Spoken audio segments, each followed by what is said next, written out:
The best thing about the summertime when you're an adult is, of course, the fact that you get E3, because E3 used to be, well, really cool. You'd get all sorts of video game presentations, you would learn about new video games, get updates on games that you forgot existed.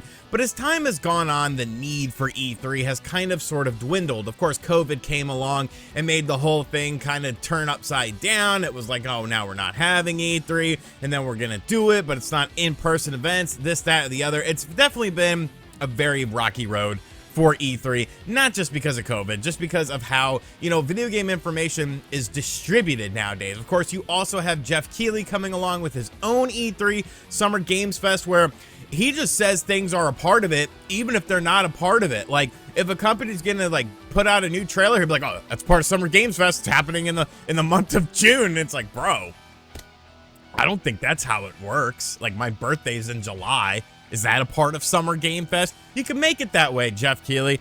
Hit up my inbox. But the big news, of course, is who's going to show up at E3 this year. And it seems like Nintendo will not be there. And a lot of people are just looking at this on the surface level. I'm looking at it from a much deeper perspective because I don't even know if Nintendo's doing anything this summertime. Let's take a look, though, at the quote that was given to IGN by someone from Nintendo about the E3 situation, kind of where Nintendo is positioning themselves, and is there going to be a June Nintendo Direct like we are accustomed to, or is this going to be a year where there's some sort of differentiating thing? So the quote is as follows. We can see here, good old IGN has this information. We approach our involvement in any event on a case-by-case basis and are always considering various ways to engage with our fans, Nintendo told IGN in a statement. Since this year's E3 show didn't fit into our plans, we have made the decision to not participate. However, we have been and continue to be a strong supporter of the ESA and E3. So basically, they're like, hey, we ain't showing up, bruh. Like, we ain't showing up to E3. We're not doing anything in an official capacity with you. We're not going to be on the show floor for you and all this stuff. And I think that's a very telling thing. And, each individual video game company, the Microsoft, Sony, and Nintendo, they handle this situation very differently. It used to be everyone just showed up. But now it's kind of like, well, let's take a step back. Because you got to remember, it costs money to be at E3. It costs money to be there on the show floor. And if you're not really seeing a rate of return on that investment, obviously this is part of a marketing budget. But if you're feeling like, hey, we're not getting the same residual stuff back from, having a presence there at E3, it doesn't really feel worth our time. Companies just aren't going to show up. Like I said, you have things like Inside Xbox and Developer Directs and State of Plays and Nintendo Directs, kind of negating the need for something like E3 and in the sense of the fact that you don't have to prepare for this arbitrary window of dates. You could do things on your own time. Now, I do like E3 from a selfish perspective because I like how everything is lined up. I like how everything is sort of divided up. When each company is going to be presenting something. And I feel like it just gives you a whole, wealth of information. And of course, E3, the name still has meaning in mainline publicity. That's when places like CNN and, Fox News and stuff like that, that's when these channels, these TV channels, will actually talk about video games in a positive manner if something big is there. But I understand the law of diminishing returns, and I feel like E3 itself is getting to be a bit of a diminishing return. I think the bigger story with this, though, is let's look at what Nintendo is doing and talk about why I feel like there's not going to be a proper June Nintendo Direct. And everyone is assuming that that's why Nintendo's not going to be at E3. They're just going to do their own Nintendo Direct. Jeff Keighley will be like, it's a part of Summer Games Fest. And it's like, okay, it's not. It has nothing to do with you. They were going to do this anyways. But I don't think they're going to do this at all. Let's look at what's happening right now. You, of course, have PAX East coming up in a matter of a few weeks. Now, Nintendo will actually be at PAX East, which is interesting because I feel like they don't really have a reason to be there. Like, obviously, you have two titles coming out between now and the summertime. You have Advance Wars 1 and 2 plus Reboot Camp, or 1 plus 2 Reboot Camp, and of course you have Tears of the Kingdom, which we'll talk about in just a minute. I don't foresee them doing like a big Tears of the Kingdom thing at PAX East. Like, maybe they'll just show off something else. Maybe the the recently released Kirby game, some maybe like 2023 games like Fire Emblem Engage, the weirdo Bayonetta game that I just have no interest in. And then, of course, you have Advance Wars, which you can talk about there. I don't foresee them, you know, having playable kiosks of Tears of the Kingdom, but they might. They might. So let me just throw that out there. But the more interesting thing to me is we don't know anything about Nintendo past May. We don't know a damn thing about Nintendo past May. And the rumors have been that Nintendo doesn't have any quote-unquote heavy hitter titles after the month of May. Now, heavy hitter is, of course, a very subjective thing. Something like Metroid Prime Remastered, to me, is a heavy hitter game.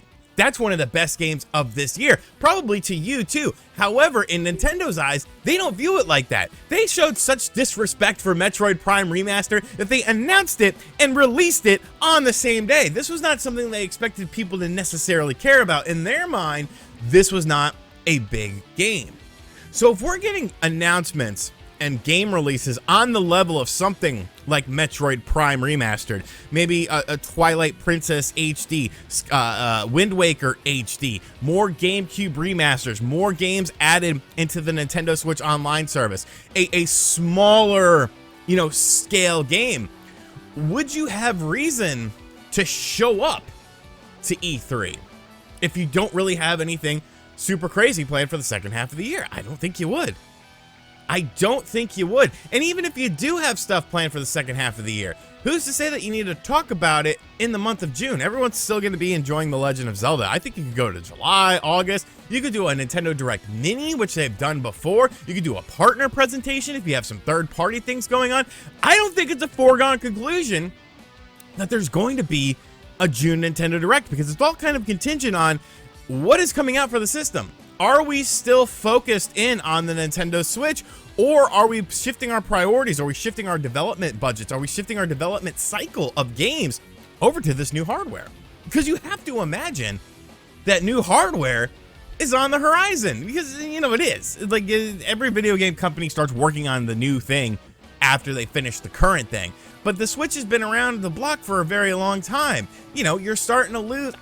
People get so mad at me when I say numerically correct data, but the NPD numbers. The PlayStation 5 is outselling the Switch in North America, or in the United States. That's fine. That's fine. The Switch has been on top for a very long time. In Japan, out of the last 4 weeks in a row, the PlayStation 5 has been outselling the Nintendo Switch. The demand is starting to dwindle down for it, which it would do for any system. Once you hit a point of market saturation where everyone has what you want, you know, you're not gonna really reel in a whole bunch of new customers. You got to release new hardware. That's the reason why companies release new hardware, to have repeat customers come back. I don't understand why that's such a controversial thing to say, that people get so mad at me, and they just, you know, this is why. Okay, there could be a million reasons why. It doesn't matter. At the end of the day, sales are diminishing. Interest is diminishing.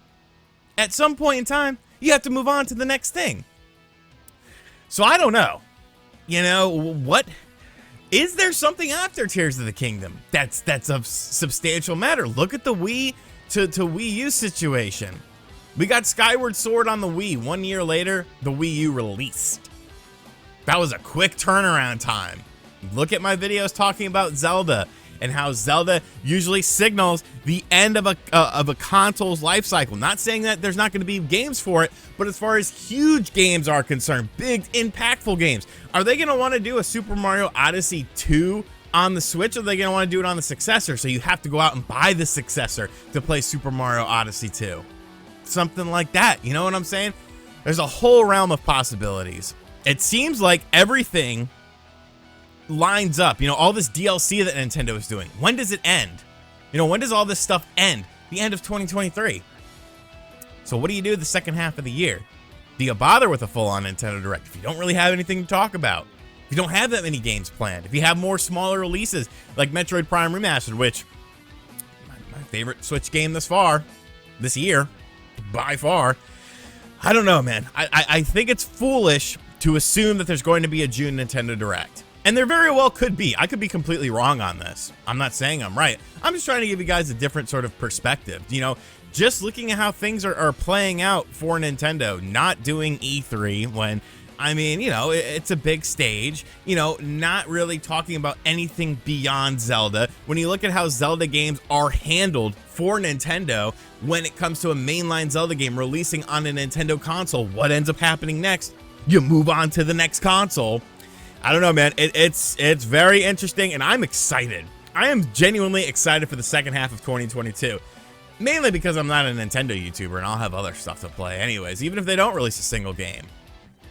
What is Nintendo going to do in the second half of 2023? Is there going to be a June Nintendo Direct? Do they need a June Nintendo Direct? Talking about new stuff so quickly after the launch of arguably the biggest Switch game thus far and potentially the biggest Switch game of all time. And as always, guys, thank you guys for checking out this video. If you are new to the channel, be sure to hit that subscribe button, like, comment, and share. Hit the bell notification as well. And as always, I'll catch you guys on the next episode. Video. I don't do episodes. Why do I keep doing that? Who says episodes? I must be copying someone subconsciously. That's why I don't watch other YouTubers much. Later.